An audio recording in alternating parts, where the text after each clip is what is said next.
সবাইকে জানাই শুভ অক্ষয় তৃতীয়ার প্রীতি ও শুভেচ্ছা, বড়দের প্রণাম ও ছোটদের ভালোবাসা। চলে গেছিলাম আমাদের শোরুম, যেটা বসিরহাটে, new Majumdar and son jewellers. সেখানে ছিল আমাদের পুজো। দেখতেই পাচ্ছ লক্ষ্মী আর গণেশকে কত সুন্দর করে সাজানো হয়েছে। সমস্ত ফল প্রসাদের আয়োজন করা হয়েছে। সমস্ত গোছানোটা আমি, মামনি আর মামনির বোন মানে আমার মাসি, সে করেছিল। রীতিমতো আমাদের ঠাকুরমশাই চলে এসেছিল আর আমাদের পুজো আরম্ভ হয়ে গেছে।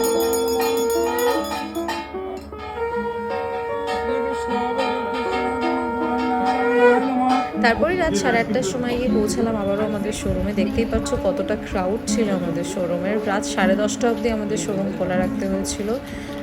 অক্ষয় তৃতীয়ার উপলক্ষে আমরা 25 to 35% of on gold making charges দিয়েছিলাম। অনেকের সাথে নতুন আলাপ হয়েছে, অনেক গল্প হলো, ফটো তুললাম। সবার সাথে দিনটা খুব মজায় কাটলো। দেখা হচ্ছে আবার নেক্সট মিনি ব্লগে। So stay tune, bye bye.